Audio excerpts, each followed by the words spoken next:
অন্তর্বর্তী সরকারের প্রধান উপদেষ্টা হিসেবে দায়িত্ব গ্রহণের পর দ্বিতীয়বারের মতো বিভিন্ন রাজনৈতিক দলের নেতৃবৃন্দের সাথে বৈঠক করেছেন প্রধান উপদেষ্টা ডক্টর মোহাম্মদ ইউনূস। বিকেল ৩টায় রাষ্ট্রীয় অতিথি ভবন যমুনায় এ বৈঠক শুরু হয়। বৈঠকে বেশ কিছু সংস্কার প্রস্তাব দেন বিভিন্ন রাজনৈতিক দলের নেতারা। অন্যদিকে নির্বাচন আয়োজনে অযৌক্তিক সময় নষ্ট করা হবে না বলে জানান ডক্টর মোহাম্মদ ইউনূস। সাইদুর রহমান আবিরের রিপোর্ট। রাষ্ট্রীয় অতিথি ভবন যমুনায় আনুষ্ঠানিকভাবে বিভিন্ন রাজনৈতিক দলের সাথে আগামী নির্বাচন এবং সংবিধান সহ নানা বিষয় নিয়ে আলোচনা করেন প্রধান উপদেষ্টা ডক্টর মোহাম্মদ ইউনূস। বিকেল ৩টা থেকে রাত ৮টা পর্যন্ত ধারাবাহিকভাবে বিভিন্ন দলের সাথে এই আলোচনা অনুষ্ঠিত হয়। আলোচনা শেষে যমুনার সামনে গণমাধ্যম কর্মীদের কাছে বিষয়বস্তু তুলে ধরেন বৈঠকে অংশ নেয়া রাজনৈতিক দলগুলোর নেতৃবৃন্দ। জানান প্রধান উপদেষ্টার সামনে তুলে ধরা নানা দাবি ও পরামর্শের বিষয়গুলো। আমরা ভারতের সঙ্গে যে আমাদের যে সমস্যাগুলো দ্রুত সমস্যা সমাধান করা দরকার, পানির ব্যবস্থা করা দরকার। আর ভারতের সঙ্গে হাসিনা সরকার যে চুক্তিগুলো করেছে এগুলো পুনর্মূল্যায়ন করে যেগুলো দেশ বিরোধী এগুলো বাতিল করতে হবে। বিশেষ করে 2014-18-24 যে প্রহসনমূলক যে নির্বাচন জাতীয় এবং এই নির্বাচনগুলো উঠে নেওয়ার ব্যাপারে যারা নাকি প্রশাসনে দায়িত্ব পালন করেছে এবং যারা নাকি বিভিন্ন মিডিয়া সহ সর্বত্র যারা নাকি তাদের সহযোগিতা করেছে এই অন্যায়কারীদের চিহ্নিত করে তাদের শাস্তির ব্যবস্থা করা। এই 83টি যে প্রস্তাব সুপারিশ আমরা দিয়েছি, আমাদের মূল লক্ষ্য হলো একটা পরিচ্ছন্ন বাংলাদেশ, দুর্নীতিমুক্ত বাংলাদেশ, চাঁদাবাজ মুক্ত বাংলাদেশ। এখনো পর্যন্ত আমরা বাংলাদেশকে চাঁদাবাজ মুক্ত করতে পারি নাই। স্বৈরাচার মুক্ত হয়েছে কিন্তু চাঁদাবাজ মুক্ত এখনো হয় নাই। বিরাজমান এই সংকট এটা দূর করতে হয়তো একটু সময় লাগবে, সেই সময় দিতে দেশবাসী প্রস্তুত রয়েছে। এক কেন্দ্রিক যে প্রধানমন্ত্রী কেন্দ্রিক যে ক্ষমতা কুক্ষিগত করে রাখার যে একটি আয়োজন, যেখান থেকেই মূলত স্বৈরতন্ত্রের উদ্ভব, সেই জায়গাটায় যেন ভারসাম্য তৈরি করা হয়। সেই ক্ষেত্রে দুইবারের বেশি কোনো প্রধানমন্ত্রী যেন একসাথে পরবর্তীতে যেন তিনি দায়িত্ব পালন করতে না পারেন, সেই প্রস্তাবনা আমাদের পক্ষ থেকে ছিল। তবে সার্বিক সংস্কারে অন্তর্বর্তীকালীন সরকারকে যৌক্তিক সময় দিতে ঐক্যমত হয়েছেন রাজনৈতিক দলগুলো। আমাদের দাবি যে সংস্কারগুলিতে আগে গুরুত্ব দিয়ে সংস্কারগুলি করা হোক এবং সংস্কারগুলি করতে গিয়ে যতটুকু সময় লাগে সেই বিষয়ে জাতীয় পার্টির পক্ষ থেকে সমর্থন থাকবে। বৈঠক শেষে ফরেন সার্ভিস একাডেমিতে এক সংবাদ সম্মেলনে এর বিস্তারিত তুলে ধরেন এবং আগামীর বাংলাদেশের রূপরেখা শীঘ্রই প্রধান উপদেষ্টা জাতির সামনে তুলে ধরবেন বলে জানান প্রেস সচিব। প্রধান উপদেষ্টা ওনাদের বক্তব্য শুনেছেন এবং ওনাদের কাছ থেকে একটা আশাবাদ উনি শুনতে পেয়েছেন এবং ওনারা মাননীয় উপদেষ্টাও আশাবাদ ব্যক্ত করেছেন যে সবার সাথে মিলে সবগুলো রাজনৈতিক সংগঠন এবং রাজনৈতিক প্ল্যাটফর্মকে সাথে নিয়ে উনি বাংলাদেশের আগামীর যে রাষ্ট্র সংস্কার এবং এর রূপরেখা উনি খুব শীঘ্রই উপস্থাপন করবেন। সাইদুর রহমান আবির, মাই টিভি, ঢাকা। অনেকগুলো প্রশ্ন উঠে আসতেছে। বিএনপি মহাসচিব মির্জা ফখরুল ইসলাম আলমগীর বলেছেন, ছাত্র জনতার বিজয়কে নস্যাৎ করতে একটি মহল ষড়যন্ত্র করছে, বিভ্রান্তি সৃষ্টি করে বিএনপির ভাবমূর্তিকে নষ্ট করছে। তিনি বলেন, দলের নাম দিয়ে যারাই বিশৃঙ্খলা করবে তাদের আইন শৃঙ্খলা বাহিনীর হাতে তুলে দেওয়া হবে। কুমিল্লার লালমাই উপজেলা বিএনপি আয়োজিত বন্যার্তদের মাঝে ত্রাণ বিতরণ অনুষ্ঠানে প্রধান অতিথির বক্তব্যে তিনি এসব কথা বলেন। আরও জানাচ্ছেন ইউসুফ আলী। বিএনপির পক্ষ থেকে কুমিল্লার লালমাই ছোট আলমপুর উচ্চ বিদ্যালয় মাঠে বন্যা কবলিত মানুষের মাঝে বিভিন্ন ধরনের খাদ্য সামগ্রী বিতরণ উপলক্ষে এই অনুষ্ঠানের আয়োজন। দলের মহাসচিব মির্জা ফখরুল ইসলাম আলমগীর বলেন, ছাত্র জনতার বিজয়কে কলুষিত করতে আড়াল থেকে ষড়যন্ত্র চলছে। ছাত্র জনতার যে বিজয়, সেই বিজয়কে নস্যাৎ করার জন্য একটা মহল কাজ করতে সচেতন ভাবে আমাদের মধ্যে আবার বিভেদ সৃষ্টি করার চেষ্টা করছে। আমাদের কিছু কিছু লোকের নামে বিভিন্ন রকম কথা বলে পত্র পত্রিকায় বিএনপির ভাবমূর্তি নষ্ট করার চেষ্টা করছে। এইখান থেকে সবাই বিরত থাকবেন। অপরাধ করলে কাউকে ছাড় দেয়া হবে না বলেও হুঁশিয়ারি দেন তিনি। যদি কাউকে দেখেন যে চাঁদাবাজি করছে বা দখলদারি করছে, তাকে ধরে সাথে সাথে পুলিশে দেবেন অথবা আপনারা আর্মির কাছে দেবেন। এই ব্যাপারে আমাদের কোনো রকমের কোনো সুপারিশ থাকবে না। আমরা পরিষ্কার বিএনপির কোনো লোক এটা করতে পারে না, আপনাদেরকে এটা প্রতিরোধ করতে হবে বন্ধুরা। ফখরুল বলেন, নির্বাচনের সুষ্ঠু পরিবেশ ফিরিয়ে আনতে সব রাজনৈতিক দলের উচিত অন্তর্বর্তীকালীন সরকারকে সহযোগিতা করা। নতুন সরকার মাত্র 20-22 দিন বয়স হয়েছে, একে আমাদের সময় দিতে হবে যে সে যেন একটা সুষ্ঠু নির্বাচন করার মতো পরিবেশ তৈরি করতে পারে, তাই না? আগে ভাগে বেশি কথা বলা ঠিক হবে না। সমস্ত রাজনৈতিক দলগুলোর সঙ্গে আলোচনা করে আমরা গিয়েছিলাম, আমরা বলেছি যে আলোচনা করে বসে সকলে যা চায় মানুষ সেইভাবে একটা নির্বাচনের ব্যবস্থা করতে হবে। ইউসুফ আলী, মাই টিভি, নিউজ ডেস্ক। ফ্যাসিবাদকে তাড়াতে যারা শহীদ হয়েছেন এবং রাস্তায় নেমেছিলেন তাদেরকে দলীয় পরিচয়ে বিভাজন না করে জাতিশ্রেষ্ঠ সন্তান হিসেবে মর্যাদা দিতে সবার প্রতি আহ্বান জানিয়েছেন জামায়াতের আমির ডাক্তার শফিকুর রহমান। সংস্কৃতি ঐক্যফ্রন্টের আয়োজনে রাজধানীতে লেখক, কবি এবং শিল্পীদের নিয়ে এক সমাবেশে তিনি আহ্বান জানান। বাংলাদেশের নিজস্ব সংস্কৃতি ভুলিয়ে দিতে অনেক ষড়যন্ত্র হলেও তা সফল হয়নি বলেও মন্তব্য করেন জামায়াতের আমির। যারা রাস্তায় নেমেছিল তাদের বুকে দলীয় লোগো টানিয়ে রাস্তায় নামেনি, তারা গভীর দেশপ্রেম এবং দায়িত্ববোধ দিয়ে রাস্তায় নেমেছে। অতএব এখানে আমার আর তার বলে কোনো কথা নাই, সবাই আমার, সবাই আমাদের। এই বিভাজন আমরা চাই না। এরা কোনো দলের নাম অথবা যশ প্রতিষ্ঠা করার জন্য সেদিন লড়াই করেনি, তারা স্বৈরাচারের বিরুদ্ধে লড়াই করেছে। স্বৈরাচারের বিরুদ্ধে লড়াই করা লোক যে দলের যে ধর্মের হোক, তারা সবাই এই জাতির সম্পদ এবং জাতির উচিত তাদের প্রতি সেই শ্রদ্ধা নিবেদন করা। সংবিধান পুনর্লিখন ছাড়া আর কোনো উপায় নেই বলে মন্তব্য করেছেন প্রফেসর ডক্টর আলী রিয়াজ। তিনি বলেন, যে পরিস্থিতি হয়েছে সংবিধানে সংশোধন তা কোনো কাজে আসবে না। আর সংবিধানের পুনর্গঠন সহ ৭১ ও ২৪-এ জনগণের প্রত্যাশা পূরণ হয়নি বলেই ছাত্র জনতার এ গণ অভ্যুত্থান বলে মন্তব্য করেছেন অন্তর্বর্তীকালীন সরকারের স্থানীয় সরকার উপদেষ্টা হাসান আরিফ। গণতান্ত্রিক পদ্ধতিতে বৈষম্যহীন সংবিধান পুনর্গঠনের আলোচনায় উঠে আসে এসব কথা। বিস্তারিত আবু সাইদ অপু রিপোর্টে। বর্তমান অন্তর্বর্তীকালীন সরকারের প্রধান উপদেষ্টা ডক্টর মোহাম্মদ ইউনূস জাতির উদ্দেশ্যে ভাষণ দিয়ে দেশের জনগণকে সরকারের করণীয় ও দিক নির্দেশনা নিয়ে সংলাপের আহ্বান জানান। আমরা এমন একটি দেশ গড়তে চাই যেখানে প্রতিটি নাগরিকের মানবাধিকার থাকবে পুরোপুরি সুরক্ষিত। আর এমন আহ্বানের প্রেক্ষিতে সেন্টার ফর গভর্নেন্স স্টাডিজ গণতান্ত্রিক পুনর্গঠনের শীর্ষক ধারাবাহিক সংলাপের উদ্যোগ নেয়। সংলাপে যুক্তরাষ্ট্রের ইলিনিয় স্টেট ইউনিভার্সিটির সম্মানিত প্রফেসর ও সেন্টার ফর গভর্নেন্স স্টাডিজের উপদেষ্টা ডক্টর আলী রিয়াজ কথা বলেন সংবিধান নিয়ে। বলেন, সংবিধান পুনর্লিখন ছাড়া কোনো উপায় নেই, সংবিধানের সংশোধন কোনো কাজে আসবে না। সেটা হচ্ছে, আমি সংশোধন শব্দটার পক্ষে নই, কেননা আমার কাছে মনে হয়েছে যে সংবিধানে যে পরিস্থিতি তৈরি হয়েছে তাতে ব্যান্ডেড দিয়ে কোনো কাজ হবে না। এটা পুনর্লিখন ছাড়া কোনো রকম উপায় নেই। এ সময় সুজন সহ রাজনৈতিক বিশ্লেষক ও বিশিষ্ট আইনজীবীরা তুলে ধরেন গণতন্ত্র রক্ষায় সংবিধান পুনর্গঠন সহ বৈষম্য দূরীকরণের নানা দিক। সকলেই তুলে ধরেন গণতান্ত্রিক পদ্ধতিতে বৈষম্যহীন সংবিধান পুনর্গঠনের আলোচনা। আজকের আদালতের পঞ্চদশ সংশোধন বাতিল করেন, আমরা আবার ব্যাক করলাম। মনে রাখবেন ১০ বছর পরে আরেক আদালত এসে এগুলো বাতিল করে দিল। কোন পলিটিক্যাল পার্টি এই কনস্টিটিউশন বদলের ব্যাপারে আমাদের ম্যানিফেস্টো দিয়েছে যে তারা সেটা মেনে নেবে এবং এটা তাদের বাধ্য করতে হবে। পুনর্লেখন মানে একবারে সবকিছু ছুঁড়ে ফেলে দিয়ে তা করবো তা নয়, কিন্তু কতটুকু যাব সেটাই আমাদের নির্ধারণ করা দরকার। সকল জাতি গোষ্ঠী ভাষার স্বীকৃতি আমাদের নেই ধরবেন, ভাষাগত কৃষ্টিগত এগুলো যদি আনা হয় আমার মনে হয় সেটা সারা দেশের জন্য। আর পার্বত্য চট্টগ্রাম হচ্ছে বার্মার ইন্ডিয়ার বর্ডার, সেখানে গণতন্ত্র আসলে কিন্তু আরো সেই বর্ডার শক্ত হবে। So you can't make things for permanence. You have to make things that are সবার জন্য. You have to make things that can be fixed. I don't believe যে একটা পার্মানেন্ট সংবিধান করা যায়। Obviously সংশোধনের সুযোগ রাখতে হবে।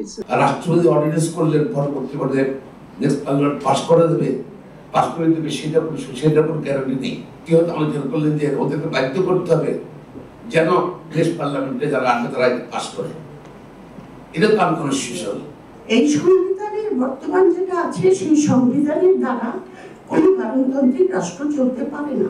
আমাদেরকে পার্লামেন্টারি প্রসেসে কাজটা করতে হবে, এটাকে আমরা আবার আস্তে আস্তে ফ্যাসিজম থেকে যাতে আবার জাজেস রিপাবলিক না করে ফেলি। সবশেষে কথা বলেন অন্তর্বর্তীকালীন সরকারের স্থানীয় সরকার উপদেষ্টা হাসান আরিফ। তুলে ধরেন সংবিধান পুনর্গঠন সহ ৭১ ও ২৪-এর গণ অভ্যুত্থান প্রসঙ্গ। ডেমোক্রেটিক রিকনস্ট্রাকশন, গণতান্ত্রিক পুনর্গঠনের জন্য সংগ্রাম। কনস্টিটিউশন হচ্ছে একটা ভেহিকল। ৭১-এর যে প্রত্যাশা আর ২৪-এর যে প্রত্যাশা, এর মধ্যে ব্যতিক্রম খুব একটা বেশি নেই। ৭১-এর প্রত্যাশা পূরণ হয় নাই বলেই এই ২৪-এ এই জনবিক্ষোভ বা গণ অভ্যুত্থান। আবু সাদপ্পু, মাই টিভি, ঢাকা। জ্বালানি তেলের দাম কমিয়েছে সরকার। ডিজেলের দাম ১ টাকা ২৫ পয়সা কমে ১০৫ টাকা ২৫ পয়সা, অক্টেনের দাম ৬ টাকা কমিয়ে ১২৫ টাকা এবং পেট্রোলের দাম ৬ টাকা কমিয়ে ১২১ টাকা নির্ধারণ করা হয়েছে। সকালে এক প্রজ্ঞাপনের মাধ্যমে জ্বালানি তেলের নতুন দাম ঠিক করে দেয় অন্তর্বর্তীকালীন সরকার। জ্বালানি তেলের নতুন মূল্য আজ রাত ১২টা থেকে কার্যকর বলে জানিয়েছেন অন্তর্বর্তীকালীন সরকারের বিদ্যুৎ, জ্বালানি ও খনিজ সম্পদ মন্ত্রণালয়, সড়ক পরিবহন ও সেতু মন্ত্রণালয় এবং রেলপথ মন্ত্রণালয়ের উপদেষ্টা মোহাম্মদ ফাউজুল কবির খান সকালে খালিশপুরে অবস্থিত রূপসা ৮০০ মেগাওয়াট কম্বাইন্ড সাইকেল বিদ্যুৎ কেন্দ্র পরিদর্শনকালে তিনি একথা বলেন। এদেরটা ৬ টাকা কম, এর কারণ হচ্ছে কি যে এগুলোর পরিমাণ খুব কম, তো ওই জন্য এটা কমালে এটা খুব একটা ইম্প্যাক্ট হয়। কিন্তু ওখানে ওই ১ টাকা ২৫ পয়সা কমাতে আমাদের যান বেড়ে গেছে আর কি। তো আমরা আরও চেষ্টা করব ভবিষ্যতে, আমরা যদি জ্বালানি মূল্য যদি স্থিতিশীল থাকে, আমরা ওই দক্ষতা বৃদ্ধির মাধ্যমে ওই যে প্রকিউরমেন্ট প্রাইস, কারণ এখন তো আমাদের একটা প্রকিউরমেন্ট প্রাইস তো অলরেডি আছে, তো সেটা কিন্তু আমি তো পরিবর্তন করতে পারবো না, একটা কন্ট্রাক্ট আছে, তো সেটা যদি আমরা এইটুকু করছি, আমাদের ভবিষ্যতে আমাদের চেষ্টা থাকবে যাতে আমরা এটাকে আরও কমাতে পারি আর কি। দেশের ১১ জেলায় আকস্মিক বন্যায় ক্ষতিগ্রস্ত অঞ্চল থেকে পানি কমতে শুরু করেছে, তবে ধীর গতিতে। বিপুল সংখ্যক মানুষ এখনও পানিবন্দী থাকায় কমছে না দুর্ভোগ। যেসব এলাকায় পানি কমেছে সেখানকার বাসিন্দারা ঘর মেরামতে ব্যস্ত। চলমান বন্যায় মৃত্যুর সংখ্যা একদিনে আরও ৫ জন বেড়েছে। শনিবার পর্যন্ত বন্যায় ১১ জেলায় ৫৯ জন মারা গেছেন বলে জানিয়েছে দুর্যোগ ব্যবস্থাপনা ও ত্রাণ মন্ত্রণালয়। ইলিয়াস কমলের রিপোর্ট।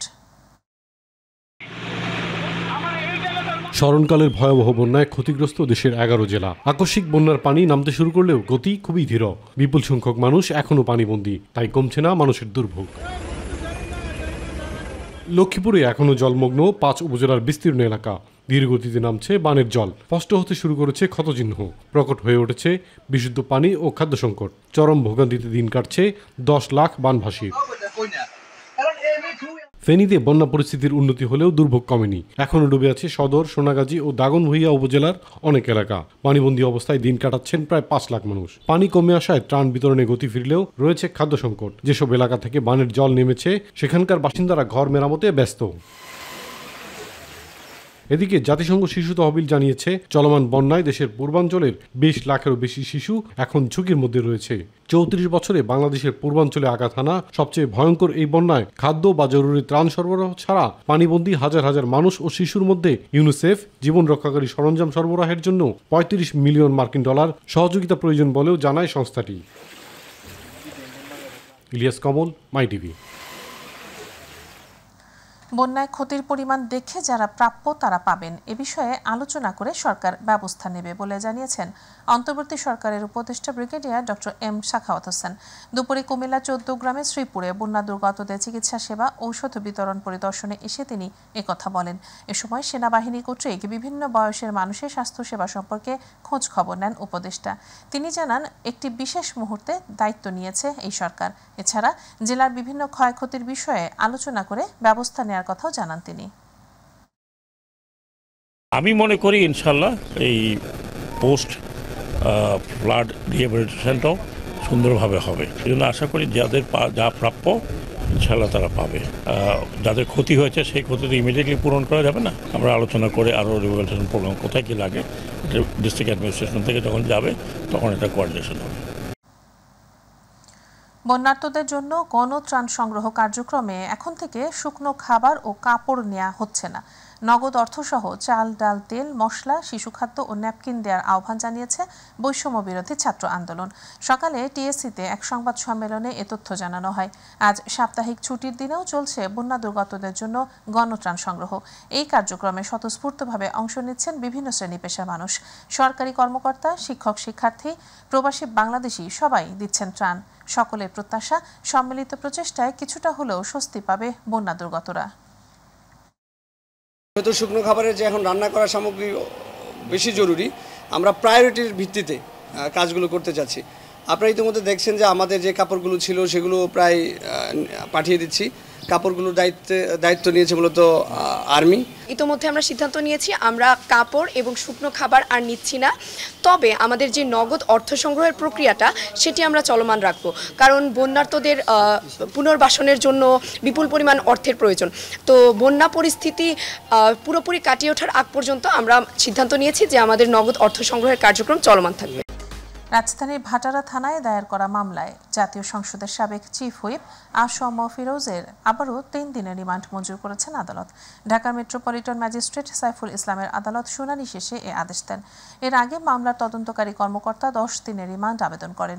এ সময় আসামিপক্ষ রিমান্ড বাতিল ও জামিন চেয়ে আবেদন করেন। অন্যদিকে রাষ্ট্রপক্ষ জামিনের বিরোধিতা করেন। উভয় পক্ষের শুনানি শেষে আদালত আসম ফিরোজের আবারও 3 দিনের রিমান্ড মঞ্জুর করেন। গত 23 আগস্ট ঢাকার বনানী এলাকা থেকে পুলিশ তাকে গ্রেপ্তার করে।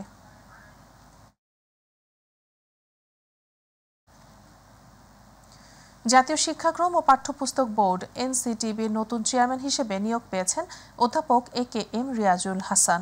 শনিবার শিক্ষা মন্ত্রণালয়ের মাধ্যমিক ও উচ্চশিক্ষা বিভাগের উপসচিব চৌধুরী সামিয়া ইয়াসমিনের সই করা প্রজ্ঞাপনে তাকে এ নিয়োগ দেওয়া হয়। পুনরাদেশ না দেয়া পর্যন্ত তিনি এ পদে দায়িত্ব পালন করবেন। অধ্যাপক রিয়াজুল হাসান ফরিদপুরের সরকারি রাজেন্দ্র কলেজের রাষ্ট্রবিজ্ঞান বিভাগের অধ্যাপক। তিনি বিভাগটির চেয়ারম্যানের দায়িত্ব পালন করেছেন। এছাড়া এনসিটিবির সদস্য পদেও দায়িত্বে ছিলেন তিনি।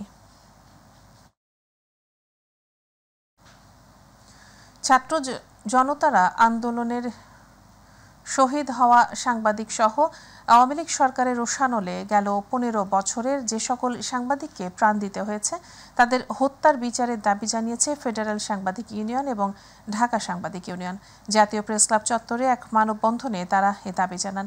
একই সাথে ফ্যাসিবাদকে পৃষ্ঠপোষকতা করেছে যে সকল সাংবাদিক বা সংবাদ মাধ্যম তাদেরকেও বিচারের আওতায় আনার দাবি জানান সংগঠনের নেতারা।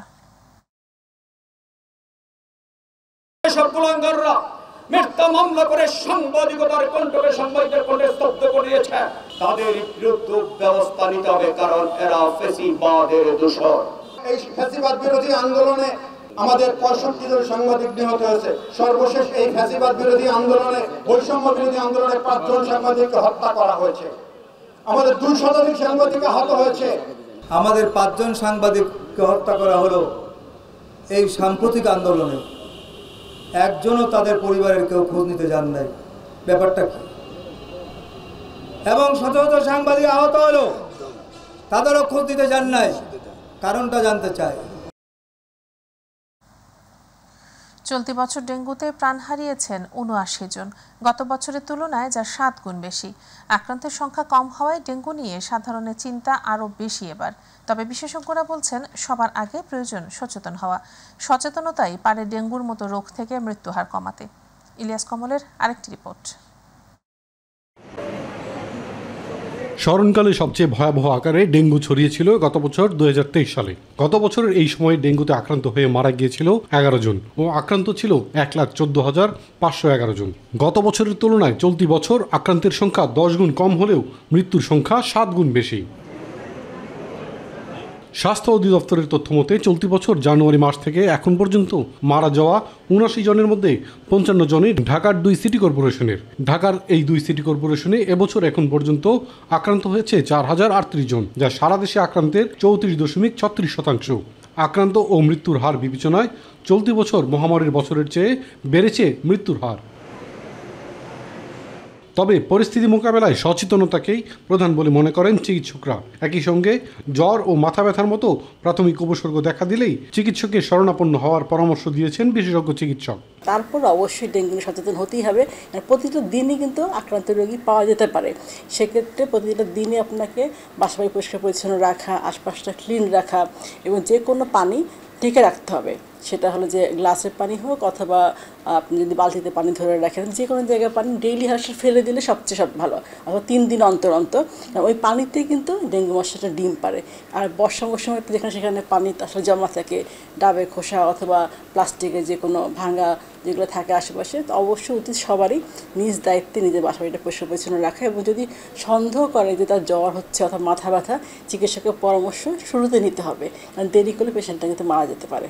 রাজধানী ঢাকার বাইরে চলতি বছর সবচেয়ে বেশি মৃত্যু হয়েছে চট্টগ্রাম ও বরিশাল বিভাগে, তবে সবচেয়ে বেশি আক্রান্ত হয়েছে চট্টগ্রাম বিভাগে।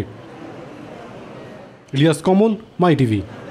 ছাত্রলীগের সাবেক সাধারণ সম্পাদক ইসহাক আলী খান পান্নার মরদেহ তামাবিল ইমিগ্রেশন দিয়ে বাংলাদেশে হস্তান্তর করেছে মেঘালয় পুলিশ। দুপুরে সিলেটে তামাবিল স্থলবন্দর দিয়ে তার মরদেহ বাংলাদেশে ফেরত পাঠানো হয়। এ সময় ইসহাকের পরিবারের সদস্য, উপজেলা প্রশাসন, police, border guard Bangladesh BGB, Tamabil immigration police ও ভারতীয় বিএসএফ এবং মেঘালয় রাজ্যের ওয়েস্ট জৈন্তিয়া হিলস জেলার ডাউকি থানা পুলিশ সদস্যরা উপস্থিত ছিলেন।